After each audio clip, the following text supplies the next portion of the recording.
EmceeTV. Yo, what's good? It's your boy, that motherfucker Steve, coming at you live on EmceeTV, the podcast from a remote location. And with me, as always, my bro. It's your boy Big Ray West, B-I-double-G, representing the west side of Des Moines, Iowa, not to be confused with the coast, and they know. And today's extra special guest is my little bro. Hey, Capo Beats, man. I say this every time I watch the show. I always type it in the chat. Ray, I love the intro. Steve, I love the intro. Y'all got that down to a science at this point. Yeah, man. Quick on your toes. That's right. Amen. Ray coming in extra crispy. We got it. You looking good, bro. You looking fresh. I appreciate you.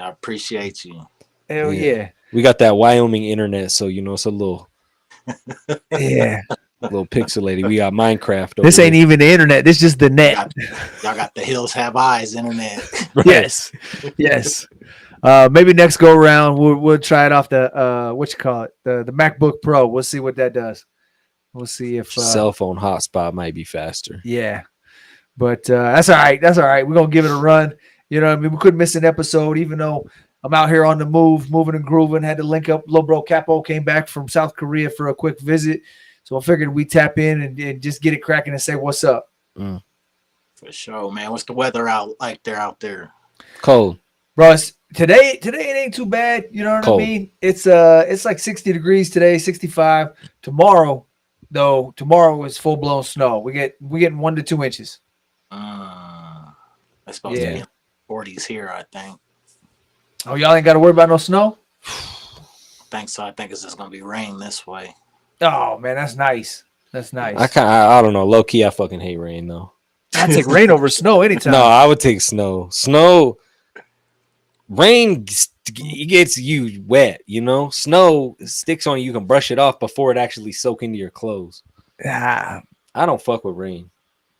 I've done one too many push-ups in the rain. That's why. All right. Okay. There you go. Yeah. I guess I can see that. They don't make us do PT in the snow. Yeah, it's personal for you. Yeah, it is. I think. That's it.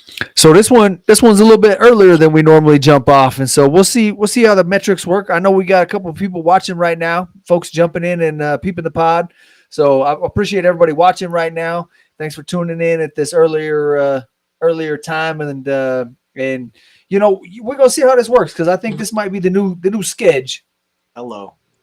All right. So we'll see if we can't catch them right before they get dinner. You know what I mean? We be the appetizer before dinner. We slide in there and set up the scene, you know? Just got EmceeTV at the family dinner table. Yeah, you know. Everybody say grace, and they look over and they're like, "What's that motherfucker Steve got to say?"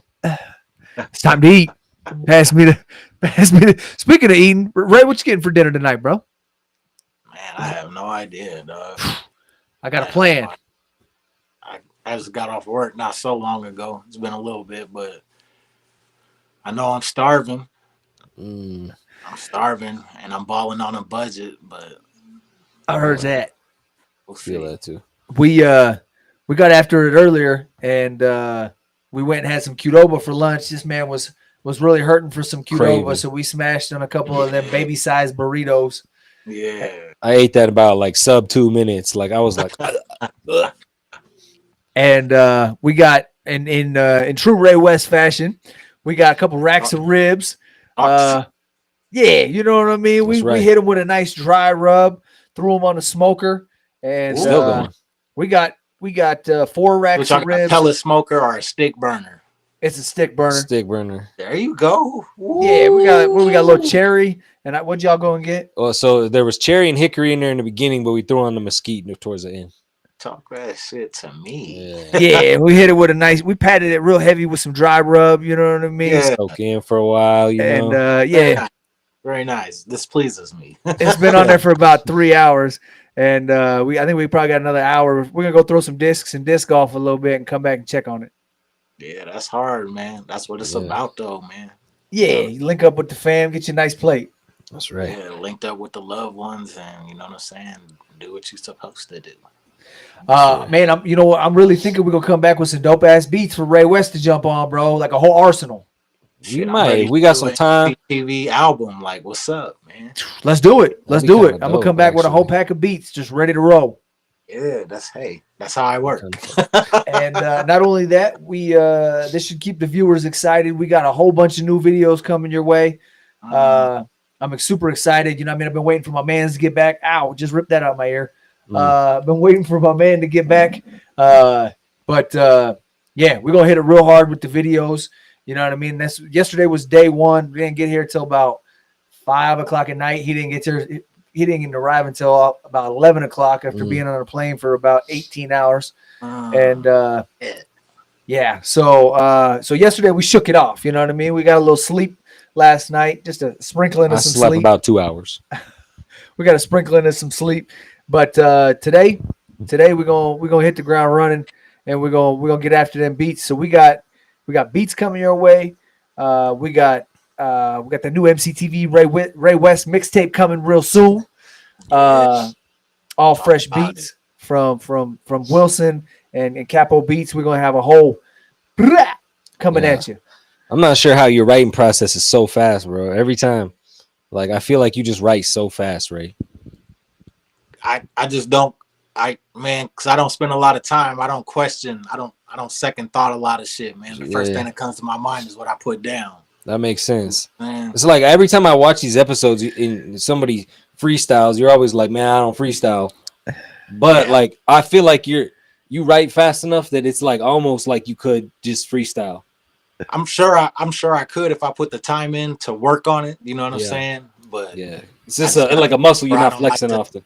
I don't like to say whack shit out loud, so I feel it. So I don't freestyle. Amen. Yeah. Amen. But yeah, we got Des Moines to Detroit. That music video is gonna be done when I come back. Yeah. We in my little brother's apartment right now. My little brother Kenzie's. So we took this motherfucker over real quick for the pod. And then out Kenzie. Hello. Yep. Much respect, Kenz. He tunes in and watches, so I appreciate that. But yeah, he let us move in here into the computer lab and dive in. So I think we're gonna just leave the computer right here. He ain't let y'all do shit. Y'all put the pressure on his ass like a motherfucker. We the older brothers. You had to. You know what I mean? That's how it is. He's the youngest. He's the baby. Yeah, he was down to help no matter what anyway. Y'all bamboozled that man. You know, sometimes. Yeah. There's a hierarchy. He was down to help no matter what. That's for sure. He did. He came through. He was clutch. Yeah. Hell yeah. I'm just waiting for Ray to ask me about my drip though, for sure. Nah, I ain't you like that, man. I fuck with you, dog. Hold on. He's super excited about his Nat Geo gear. It's a big thing. That motherfucker is every bit of $59.99. Oh, this was like $250. Oh shit, it's like that. This the Nat Geo official, bro. I'm gonna tell you what they wear out in the rainforest for real, for real.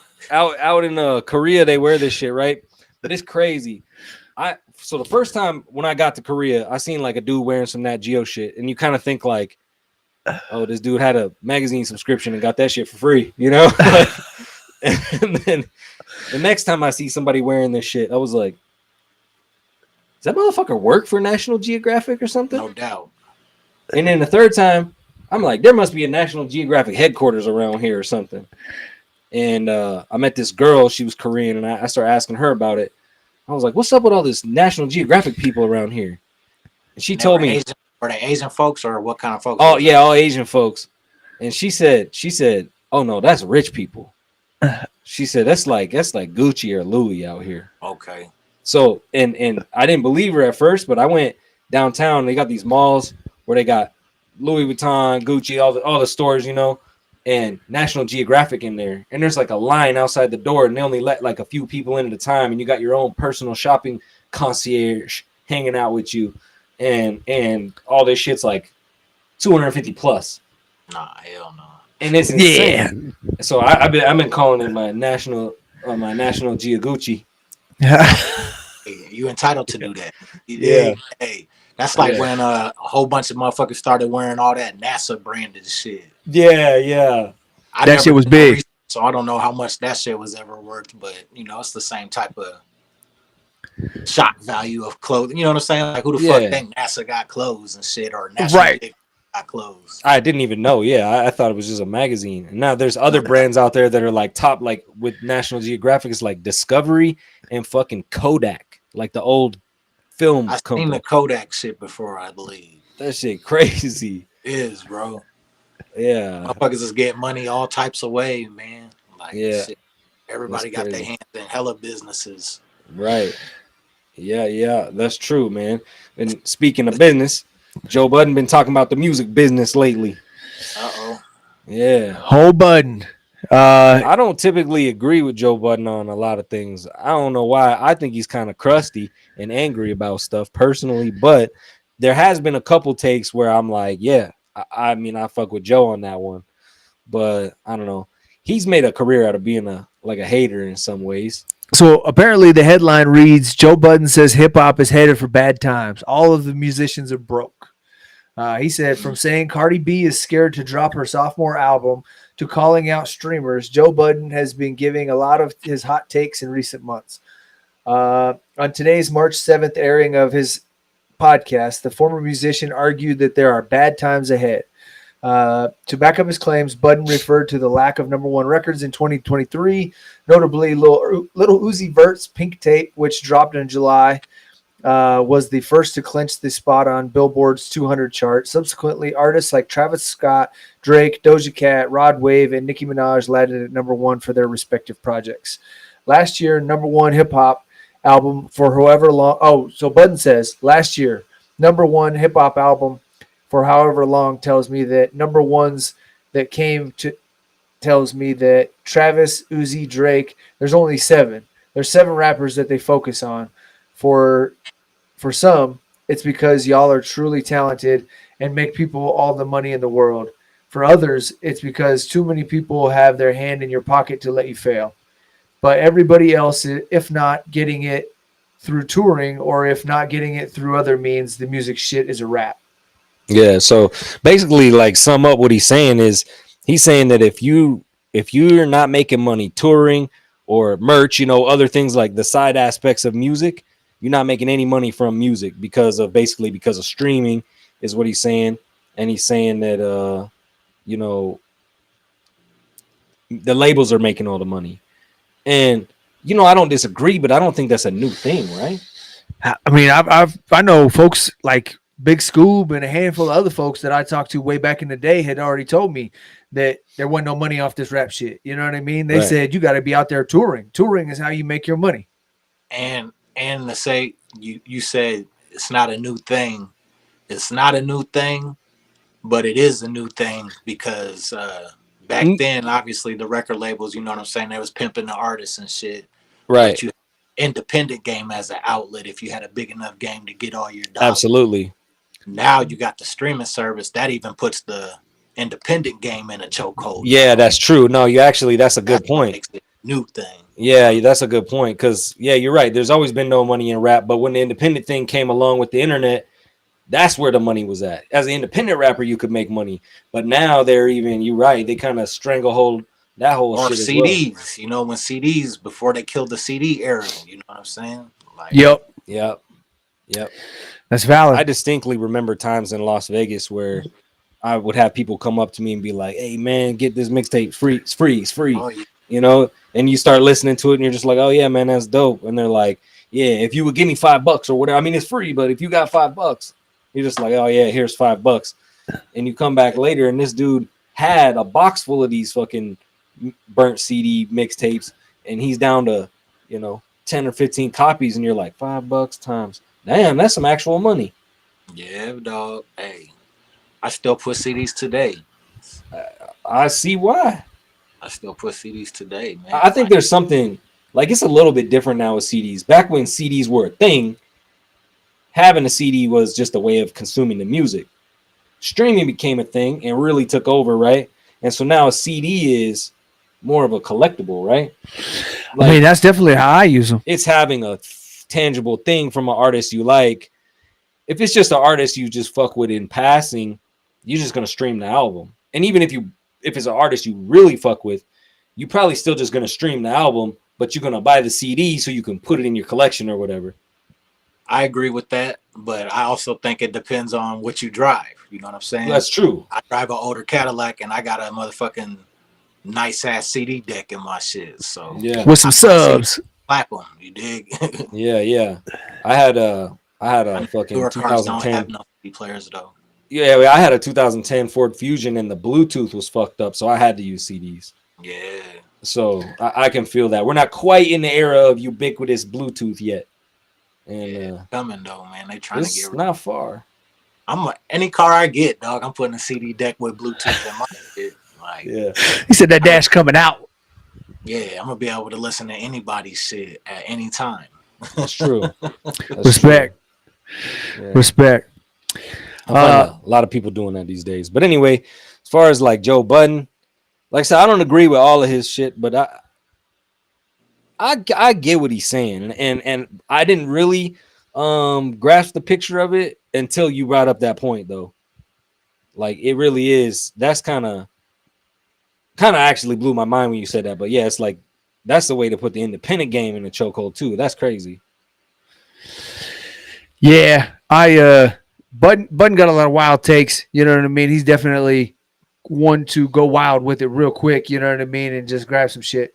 But and sometimes I think he likes to do it for controversy as well. You know what I mean? To just have the opposite opinion. Yeah. But in this case, I might tend to side with him a little bit. Did you do that on purpose? But in this case, hey, Joe Budden got the $1 million mouthpiece. You know what I'm saying? True. He's always been dope with his mouth, be it getting his money from the rap game, spitting bars. Now he just learned how to talk on that microphone without spitting bars, and right. He knows how to get them headlines. He knows how to.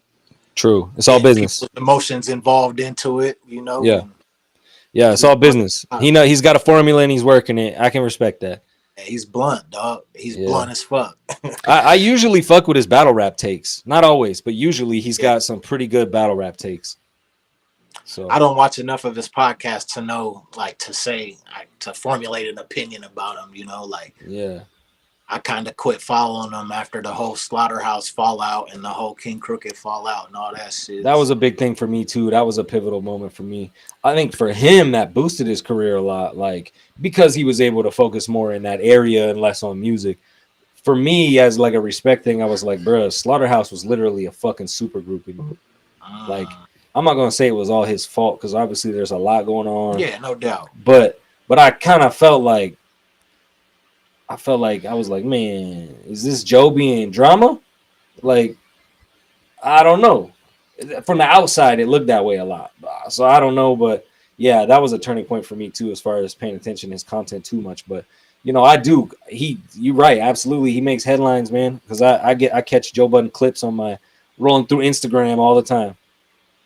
That's why they pay him the money, man. Yeah, and I always watch, and that's why Instagram keeps sending me clips. Hey man, just checking the stream here real quick, make sure we're looking good. I think we look good. Ray certainly does. Yeah, Ray, you look crispy as could be, bro. You look extra fresh. The glasses, the hat, Lakers up in there looking extra fresh. It should be an iPhone commercial. Yeah, that's like iPhone versus Android because you looking real good on that lens. I'm over here looking a little dusty. I'm like, Android. I might need to wipe my lens off. Something going on. Hey, Apple, if you're listening. Yeah. This podcast sponsored by Apple Music. Shit, I'll be a YouTube music fan till the day I die. So all right, so this one goes a couple of days back, and we talked about it with Velvet when we had him around, but I'm still curious on the hot take for this one. This was a Nelly take. He said he broke through in the hardest era of hip hop. So the article says it wouldn't be a day that ends in Y without intergenerational hip hop discussion that could spark debate. Nelly recently claimed that he broke through as an artist in the genre's hardest era. The St. Louis legend appeared on an episode of LeBron James' The Shop and discussed, hey, that's the Lakers right there. LeBron James, The Shop, and discussed challenges he faced despite being successful by all measures. Country Grammar sold 5 million, and I don't even get nominated as Best New Artist, he exclaimed. The Dilemma artist acknowledged that he fell out of out of the eligibility period and gave the 2001 winner Alicia Keys her props. But visibly, he was conflicted about how he didn't get the nod. He continued discussing the other artists that he had to compete with. When I put out songs, I had to go against DMX, Jay-Z, Eminem, Lil Wayne, 50 Cent, Ludacris. Nelly inserted, all of us are fighting for that number one spot. So from 99 to 2008 to 2010, it's the hardest era to ever get records out. His comments arrived shortly after T.I. and Shaquille O'Neal had a conversation where they compared the current eras of hip-hop in the NBA. While Shaq was focused on the lack of respect for older artists by those following them, the Atlanta rapper spoke more to the accessibility. I feel that actually what they've done with the music is equivalent to if they were to open up the doors of the arena and say, anybody think you can play basketball? Come on out. The stands out here to the floor. Here you go. You get a jersey, man. Get in the game, Tip said. That's a good analogy. Yeah. I kind of fuck with that take, like, at face value, right? Like, I think that was a great era of hip hop, and I can't imagine, because there were so many greats, like competing against all of those guys for number one records had to have been tough. But part of me wonders if that's my brain tricking me, because that was my favorite era. Like when I was growing up, you know, it's like the golden era. Yeah, like parents always look back and like they think like, oh, my era of music was the best, and shit they listen to nowadays is trash. And then when you're a kid, you're like, man, my parents just don't get it. And then you get older and you're like, feel the same way, like, man, this new music's trash and the shit that I listen to is the best. Do you embrace your parents' music today, though? I do, absolutely. What about you, Steve? Yeah. I mean, I rock with some of it. Yeah, I know there's some classics out there that I was too, you know, when I was young, I was real like, oh, that's old. But now I'm like, you know, that was classic. I can tell. Oh, yeah. But you know, I was definitely hardcore hip hop in that era. You know what I mean? Like in the beginning. So like I wasn't open to other music. And now that I'm getting older and I'm seeing all, you know, there's legends in all genres of music. And so it ain't got to just be pure hip hop. You can have, you know, you can respect Pink Floyd for what they brought, or Tool, or you know what I mean, Metallica, or there's legends in every category. I agree. So, but yeah, so I wonder if it's like when Nelly says that, oh, I had to compete against DMX, Eminem, Jay-Z. Those names to me ring a lot of bells, you know? I can think of so many number one. So I'm like, oh, yeah, absolutely. But then if you think about current day, I don't really identify with as many artists. So I can go, oh, yeah, there's really not that many good guys today. But if I sit back and actually think about it, I can go, oh, you got to compete with, you know, Drake and J. Cole. And like, there's a lot of people still that have good music out there. So I do agree with them, like on the face value of it. But I also kind of think like, I wonder if that's my brain playing tricks. To reiterate, like I said on the last episode, I feel like he's being 1,000% correct. You know what I'm saying? Just looking out. You know what I'm saying? Looking out your window and saying what you see type shit. You know what I'm saying? Because everybody else around him, all the people he mentioned was big dogs. Oh, fact. But when Nelly dropped Country Grammar, bro, like that sound has never been heard before. You know what I'm saying? And that not really since. So unique. Like it just stuck out like a sore thumb, bro. I can't think of anything since this sounded like it either.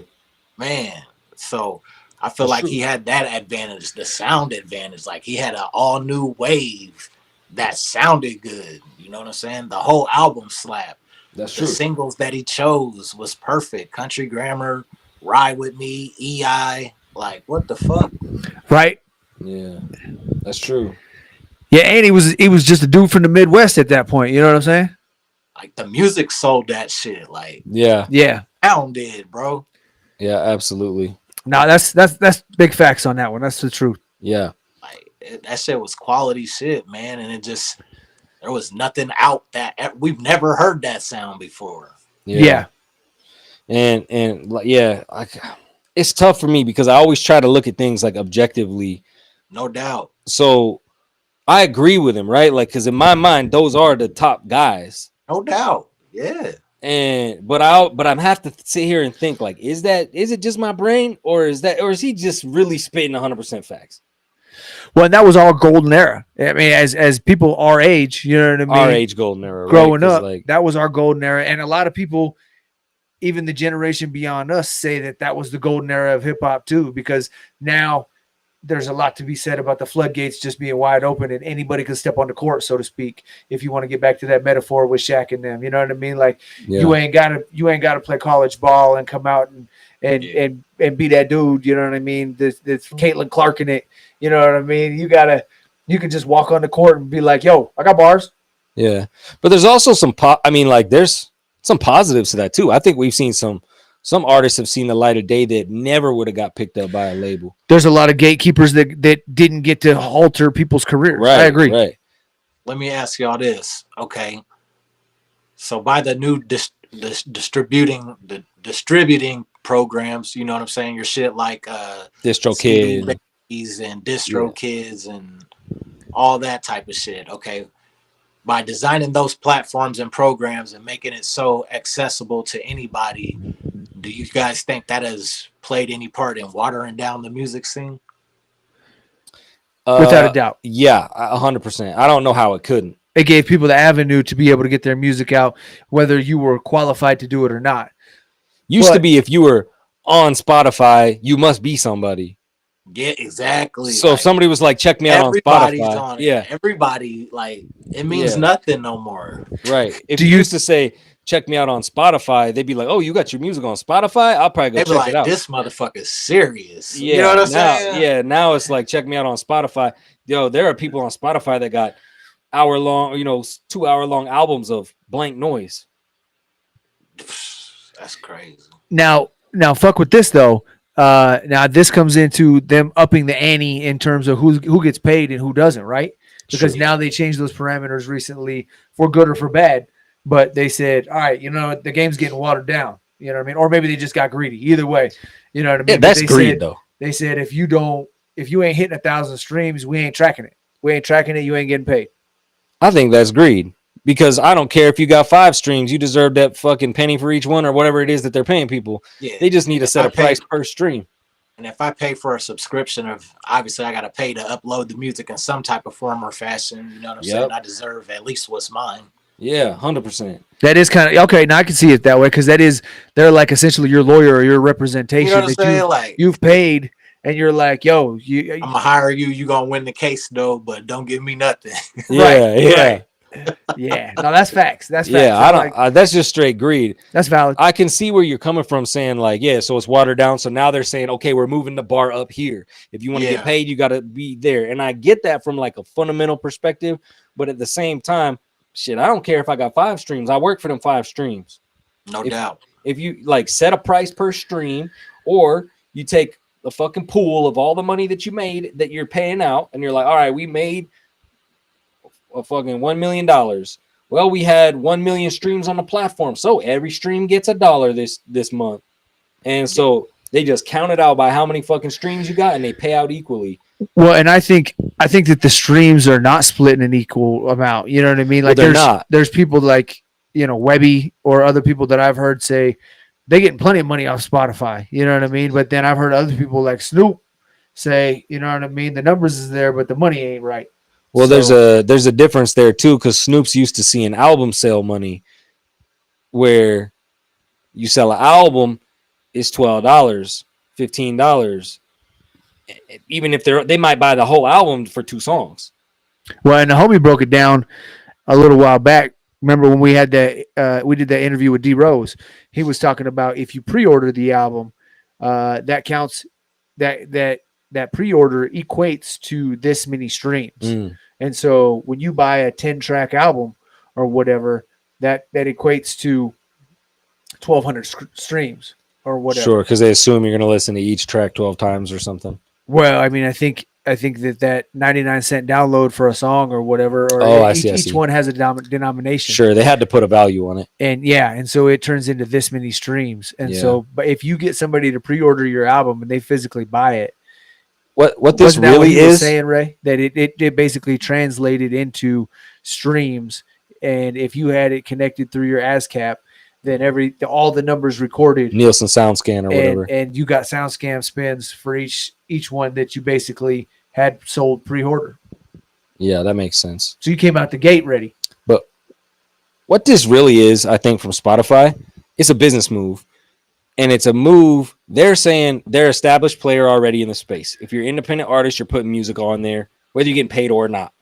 Spotify's recognized this because as an independent artist, you need a way to get your music out.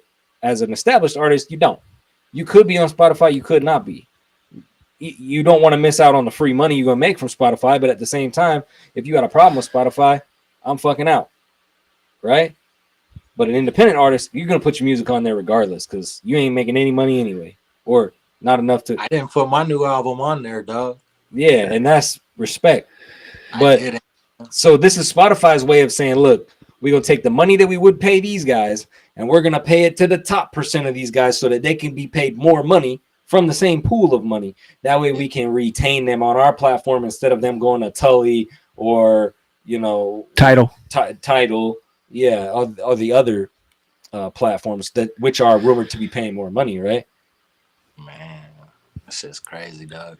So it was pure greed. It's a business move. Man, whatever happened to the days of anticipating an album to come out and having to go to the fucking store to buy it? Like, line it up. People don't even put out albums anymore. Most people just put out single after single after single after single.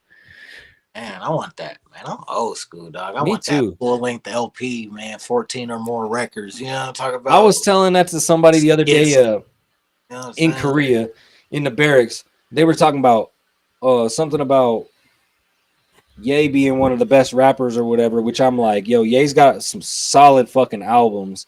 Some of the best albums of all time, right?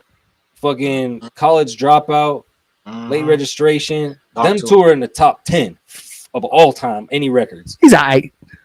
After that, though, for me, he kind of fell off. He got some hot songs here and there. Yeah. But he ain't put out a solid album front to back since Late Registration. I would say Graduation is solid, but it's not top.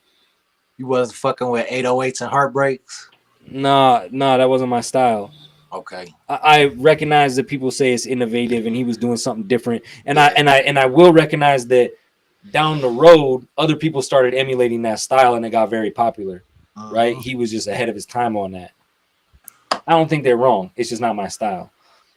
However, I was telling these guys that I fuck with albums front to back. Like, I remember when Jay-Z's Black album dropped and I listened to that shit from beginning to end so many times. I know every song on the fucking album.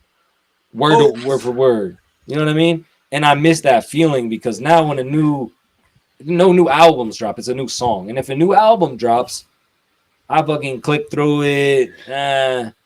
When I bought an album, I was forced to listen to that shit. I paid for all these songs. Yeah, dog. It's like the thrill is gone, man. Everything is so easily accessible, dog. Like, yeah, there's no surprise in it. Fucking everything's at your fucking fingertips. Like, yeah, I don't have to go to the store to hear your shit no more. Like, yeah, you used to have the 2 or 3 singles, and you'd go, all right, that was 3 out of 3 hot singles. I'm gonna buy the album and see what else is good on here, and then you listen to it and get to decide for yourself. Nowadays, you hear about the album the day it's released, and it's like, it's all over the internet. This album's trash. You go into it with these you're like, oh, and you hear a little bit of it, and you're like, it's trash. Some songs grow on you. That's how it is. Not only that, it's like albums have like a 4-day shelf life. Like, right, they drop, you'll see promo for it for 3 or 4 days, and then after that, it's just lost forever. You never hear about the album again, and next thing you know, the artist is about to drop a new album. Like, 10 weeks only later.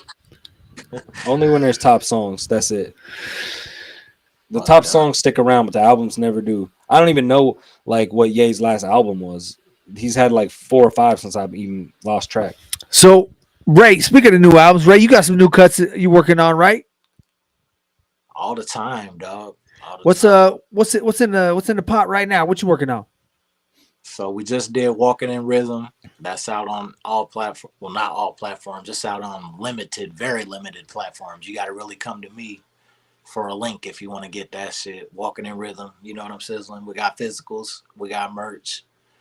But after that, I got a project with Bedberry Music out of Minneapolis, Minnesota.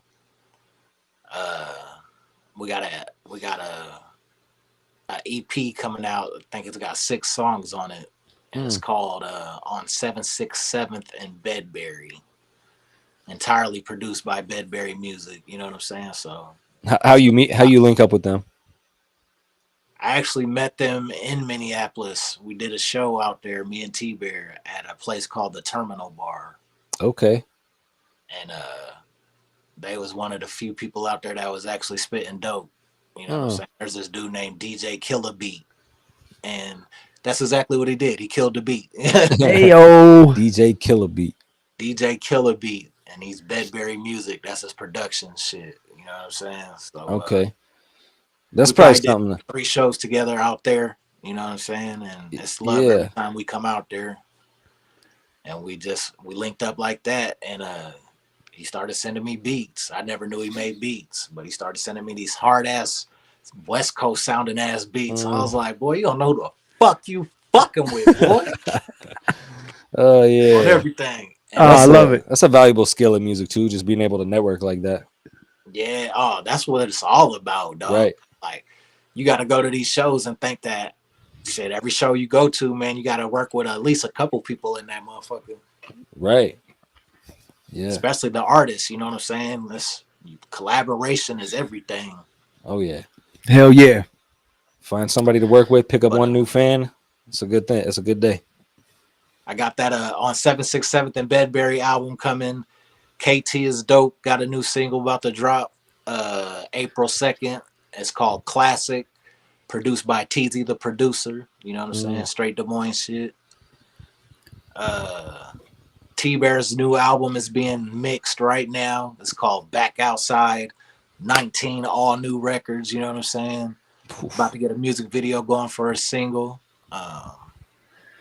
Yeah, Back Outside. Then I got another album, a full-length album called Karma, Dollars, and Rain. That's going to be coming this year. Wow. And then there's a lot of shit. DM Icon, that's an EP I got that's already done. Area 515, that's already done. You dig? So you just doing some mixing and mastering on those to get them through the. That's the only holdup right now. You know what I'm saying? I'm curious, and should be dropping at a more regular speed, but it's expensive to get records mixed. You feel me? So yeah, that's why I had to teach myself that shit. You know what I'm saying? I got to do it on a budget. I'm raising a family too, so all the funds can't go to music. I want anybody in the chat, if you're out there listening, I want you to drop in the chat who you think got more music out there right now, Big Ray West or Lil Wayne. Stupid as hell. The answer is definitely Weezy. Are you sure? I don't know. Absolutely. I don't know, man. I'm gonna cast my vote right now. Yeah, sound like you turning them out, bro. Oh, we definitely do that, but yeah, I don't feel like we on no Weezy level yet. You know what I'm saying? Let my money get a little longer though. Speaking of Weezy, that show's right around the corner. It is, ain't it? Yep. April 14th in downtown Des Moines, Wells Fargo Arena. Wow. Shout out Weezy F. Yeah. Yeah, that was another one in that era with Nelly. Yeah. I was on the early Weezy though. I was on the late 90s Weezy. Yep, absolutely. That was me too.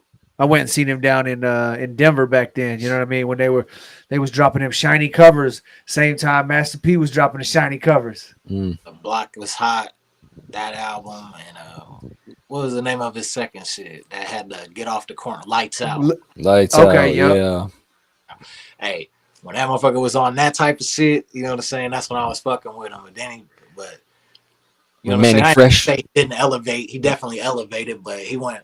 You know, so I didn't follow the whole Carter career and all that. You know what I'm saying? Yeah, it was dope. I followed I think I followed Yeezy all the way through Carter 3. I didn't really get into Carter 4 as much or anything like past that, but Carter 1 was dope. 2 was really dope, and 3 was like, I think it was like some of his more like eclectic, creative type vibe, and I fucked with it pretty heavy. But then like after that, it kind of got played out. I was like, I get it, you creative genius, but let's get back and make some real music. Yeah, I agree. I definitely heard the first 2 for sure. Yeah, first 2 were fire for sure. What you got next, Ray? What you got on your plate, bro? What's in the mix? So this weekend, man, on Saturday, we'll be down in Omaha. You know what I'm saying? Partying with Snake Lucci and motherfucking Pound Game Addison. Okay. You know? Shout out Snake Lucci, Pound Game Addison. That's what's up.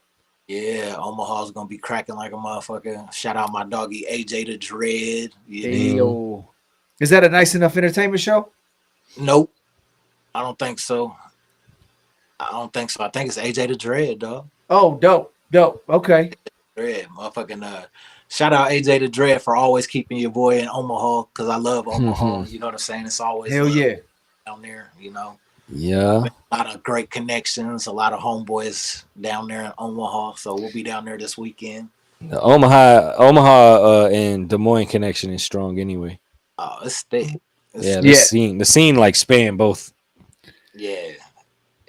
If you play Des Moines, you damn near play Omaha. Like, right. It just comes hand in hand. Yeah, Kansas City's another one of those. Like, I'm just now getting into that network as of the last 2 years, man, and I love it, dog. Yeah.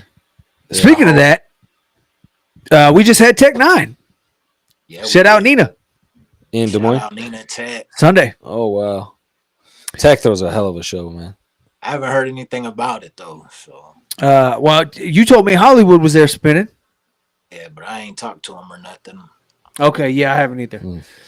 And actually, I was moving and grooving. I was on the road, so I actually haven't even really looked at Facebook to see if anybody posted any pictures or anything like that. So, I don't know, dog. Shout out Nina Tech. Shout out my OG DJ Hollywood. You know what I'm saying? It was just his born day too. Oh, nice. Happy birthday to Hollywood. For sure. Happy birthday, Hollywood. You know. But so yeah, this weekend we're in Omaha. April 5th, we got Rich Tycoon from Oakland, California. Ayo. Yeah. Coming to Lefty's Live Music, headlined by the Rich Tycoon and Naj. Hell yeah. That'd be cool. Co-headliner. What time's the show? Doors at 9. Doors at 9. So this one's a little bit later. I rock with that one. That's an 18 up. You know what I mean? That's a nice evening. Ain't one enough, ain't it? Yeah. That's what I meant. Yep, 21. That's what last time, like you guys' guest, Velvet, right? Or yeah. He was talking about that, like Lefty's being kind of early venue lately for him. Like he's like, by the time he show up, the concert's over. Oh yeah. Yeah. I mean, shit, man. We like to get in and get out. You know what I'm saying? No, everybody got things to do. It's not. I mean, it depends on how dope the show is. I don't want to say how dope the show is, but how packed the show is. Like if it's super packed or something, you know what I'm saying? Then motherfuckers is more liable to be hanging out later and hanging out in the venue after the show's over. You know what I'm saying? But yeah, if it's a typical 40 people, 50 people, you know what I'm saying? We in and out that motherfucker. Yeah. It's Amen. Like a warm-up game. It's like going to play pickup ball. Yeah, but it's a good thing. Keep you sharp. And then April 14th. No, I take that back. April 19th. We got King ISO, Lex Bratcher, Nocturnal. Oh no, I'm sorry. Unconventional Kings. You know, I mean, shit. Who else we got? Tabo the Truth. Tabo the Truth. Hey. We got Big Ray West. We got Rare Doozy, Late Street. What am I sleeping Hondro on? Bands. Hondro Bands. Okay. You know what I mean? That's stacked. That's gonna be a dope ass show over at XBK. You know what I mean? That's gonna be hard as a motherfucker. I already know it's gonna be stupid. Yeah, that sounds pretty stacked there. That's an EmceeTV, Nice Enough Entertainment, Metro Music, and XBK Live event. Yeah. I want to say this is gonna be the first time I'm rapping in Des Moines too that night. Oh, nice. For the year? Yeah. Oh yeah, because you just been hosting and DJing for these other joints, huh? And I felt like, man, we went so hard in 2022, like with the shows, man. I felt like I just oversaturated the market with rapping. So in 2023, I only rapped Des Moines 4 times. This year I haven't even did it yet, but I'm never gonna play the city no more than 4 times a year though. You know, I think that's a good strategy. Come out, you know what I'm saying? Yeah, that's a good strategy. Yeah, there's some battle rappers that I wish would take that strategy. Yeah. Sometimes it's like you want to leave the people wanting more. If you always there and they always can get it whenever they want it, they don't show up. Real quick, one time I just seen the homie Nuisance Ones jumped into the comment section. He said, "What's up, y'all?" Yo. So what up, Long Beach City in this thing? That's yeah, right. You know what I mean. I was just chopping it up with him yesterday, just because. A, because that's the homie, but B, you know what I mean. He grew up out here too, you know what I mean. So for me to come back, he was like, "Bro, what's it like? You know what I mean? Is it the same?" He was like, "Bro, I ain't been back there in 24 years." So. You ain't missing shit. Snow. Yeah. So it's a little different back here, but it's pretty much the same. Yeah. So well, yeah, man. Shit. I appreciate you jumping on with me. You know what I mean? I know we getting developing this new clock in time, you know what I mean, and seeing what it's like. And I think this could be the good one. You know what I mean? I like it. I saw we had a handful of people in here watching this time. You know what I mean? And and actually we didn't even share the link. This was strictly off the strength of the YouTube channel. You know what I mean? So yeah, it'll be interesting to see how it works. And yeah, you know what I mean? I like it. I dig it. So you about to say grace so they can eat dinner now? You know, I mean, there's a lot of hungry people out there. They ready to get that plate. They done listening to me talk. All right. So, yeah. So unless anybody's got anything else, I think we button it up and we tell them good night. Let's do it. All right. So I appreciate everybody watching. Thank you so much. Next time, you know what I mean. We'll see who we got with us. You know what I mean. It's probably this same lineup. The panel probably gonna be the same on Thursday, but you never know. It's a possibility. But until next time, it's your boy that motherfucker Steve for EmceeTV. It's your boy Big Ray West BIGG representing the west side of Des Moines, not to be confused with the coast, and they know. And tonight's extra special guest is Roy Capo Beats, and all right, man. And we out. Been known to snatch a piece or two. Y'all can't take over cause we gon' eat the you. Rock steady like a ginger brought Aretha through. This shit torture and I'ma keep feeding you. On that East Coast shit, y'all better duck down. Price on his dome, 5 on it like yuck mouth. When the plug get knocked, that's when the price jump. American Nightmare, that's where the Spice One. Rappers running like Ricky in the alleyway. Putting an end to the week, no Saturday. They want static, get it shaking like Cassius Clay. Passionate thugs mixing Douce with Alizé. Don't play with us, them moves ain't got you safe enough. Yellow fuck them like Smokey off the angel dust. My life so real, sounds like I made it up. Been up so long, I don't remember waking up. Dangerous, sharper than a razor's touch. We hit that script and get the cake up. God hate ugly, so ain't no saving us. Been up so long, I don't